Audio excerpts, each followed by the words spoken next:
time is short.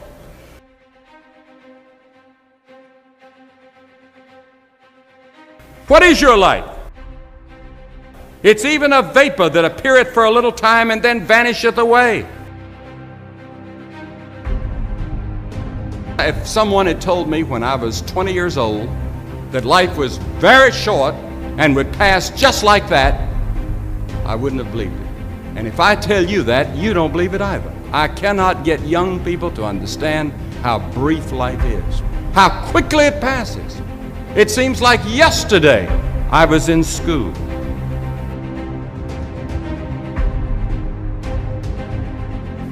Every one of us here has been given the same amount of time in a day.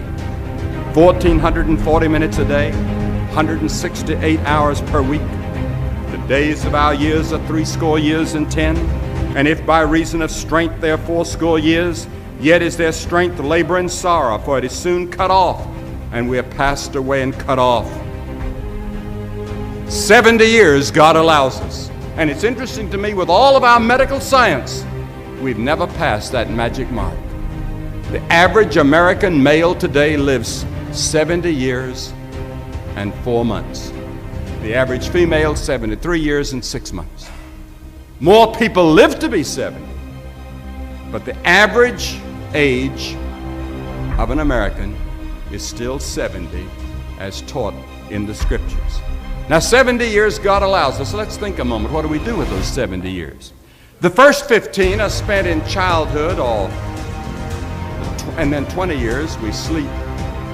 And then the last 5 years, physical limitations are curtailing your activities. They haven't curtailed mine yet, but my 5th year until 70 starts next year.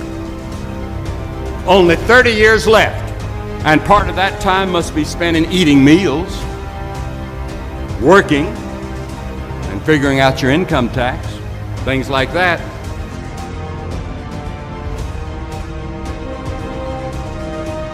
Now is the accepted time. The things we ought to do, the classes we ought to take, the books we ought to read, do it now.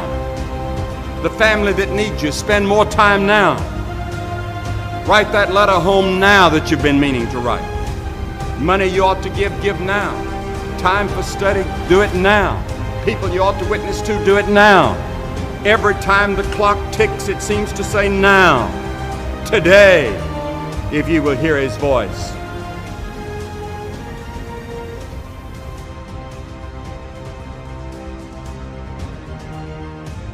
There is the category of problems in life, and it ain't going anywhere. And so the question is, can you deal with the whole category at the same time? That's the thing. That's how to be in the world, is to deal with that category all at the same time. And so how did human beings, what did they come up with as a solution? And that's so cool too, because the solution they come up with not only was the heroism that allows you to approach what you're terrified by and what you find offensive and to learn from it, but also the idea of sacrifice, and that was played out by cultures everywhere, including human sacrifice. And you think, what the hell was up with those crazy bastards so long ago? They were sacrificing to gods all the time. What kind of clueless behavior was that?